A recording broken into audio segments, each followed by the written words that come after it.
Hello, എല്ലാവർക്കും നമസ്കാരം. എൻ്റെ അറിവ് എന്ന പുതിയ വീഡിയോയിലേക്ക് എല്ലാവർക്കും സ്വാഗതം. ഞാൻ ഇന്ന് നിങ്ങളോട് പറയാൻ ഉദ്ദേശിക്കുന്നത്, ഞാൻ ഇന്ന് നിങ്ങളുടെ മുന്നിൽ പരിചയപ്പെടുത്തുന്നത് നമ്മുടെ ഇന്ത്യൻ ശിക്ഷാ നിയമത്തെക്കുറിച്ചാണ് പറയാൻ ഉദ്ദേശിക്കുന്നത്. നമ്മുടെ രാജ്യത്ത്, ഇന്ത്യയിൽ നിലവിലുള്ള ശിക്ഷാ നിയമത്തിന് മാറ്റം വരുത്തിയിട്ടുണ്ട്. നമ്മുടെ 2024 ജൂലൈ 1 മുതൽ നമ്മുടെ ഇന്ത്യൻ ശിക്ഷാ നിയമത്തിലെ 3 നിയമങ്ങൾക്ക് മാറ്റം വരുത്തിയിട്ടുണ്ട്. അവരുടെ പേരുകൾക്കും മാറ്റം വരുത്തിയിട്ടുണ്ട്. അതുപോലെ തന്നെ വകുപ്പുകളിലും മാറ്റം വരുത്തിയിട്ടുണ്ട്. അതെന്താണെന്ന് വെച്ചാൽ, നമ്മുടെ ഇന്ത്യയിൽ തന്നെ 164 വർഷം പഴക്കമുള്ള ഈ 3 നിയമങ്ങൾ ഇതോടെ ചരിത്ര സംഭവമാവും. 164 വർഷം പഴക്കമുള്ളതാണ് ഈ നിയമം എന്ന് മനസ്സിലാക്കണം നമ്മൾ. ആ നിയമങ്ങളാണ് മാറ്റം വരുത്തുന്നത്. ഒന്നാമതായി IPC, Indian penal code, Indian ശിക്ഷാ നിയമം. ഇതിന് പകരമായി ഭാരതീയ ന്യായ സംഹിത, BNS എന്നാണ് പുതിയ മാറ്റം വരുത്തിയിരിക്കുന്നത്. എന്താണ് BNS? പഴയ IPC, ഇന്ത്യൻ പീനൽ കോഡ്. ഇന്ത്യയിലെ പ്രധാന ക്രിമിനൽ നിയമമായ BNSൽ, പഴയ IPCയിൽ ക്രിമിനൽ കുറ്റങ്ങളും അവയുടെ ശിക്ഷകളും നിർവചിച്ചിരിക്കുന്നു.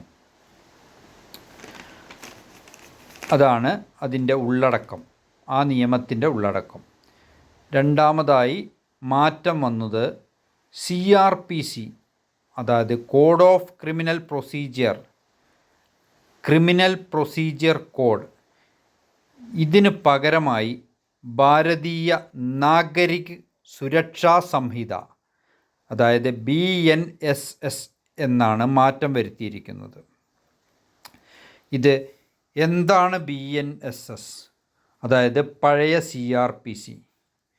ഇന്ത്യൻ ശിക്ഷാ നിയമപ്രകാരം നടപ്പിലാക്കേണ്ട ക്രിമിനൽ നടപടിക്രമങ്ങൾ, അതിനാണ് BNSS. പഴയ CRPC ക്രിമിനൽ കുറ്റങ്ങളുടെ അന്വേഷണം, പ്രോസിക്യൂഷൻ, വിചാരണ എന്നിവയ്ക്കുള്ള നടപടിക്രമങ്ങൾ സ്ഥാപിക്കുന്നു എന്നതാണ്.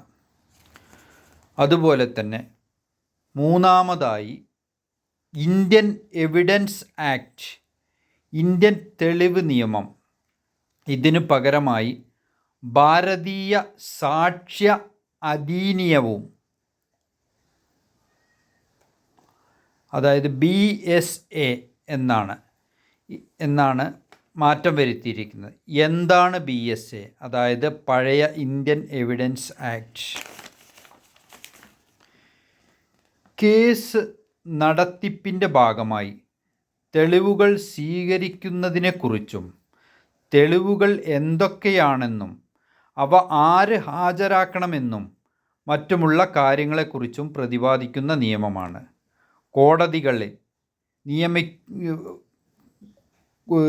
നിയമപരമായി ഉപയോഗിക്കുന്ന വിവിധ രീതികളിലുള്ള തെളിവുകളുടെ സ്വഭാവം, അവ അംഗീകരിക്കുകയോ അംഗീകരിക്കാതെ തള്ളിക്കളയുകയോ ചെയ്യുക എന്നിവയെ സംബന്ധിച്ച് ഉള്ള നടപടിക്രമങ്ങളാണ് തെളിവ് നിയമത്തിലുള്ളത്.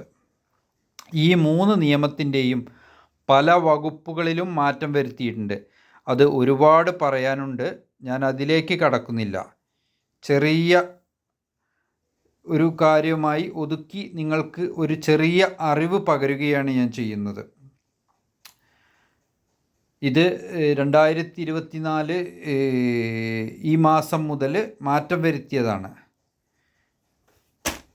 ഇനി ഞാൻ പറഞ്ഞ വിവരങ്ങളിൽ എന്തെങ്കിലും തെറ്റുകളുണ്ടെങ്കിൽ ക്ഷമിക്കുക.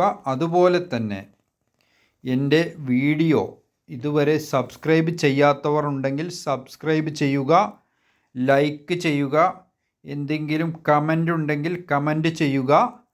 ഇനി പുതിയ വീഡിയോവുമായി ഞാൻ വരാം.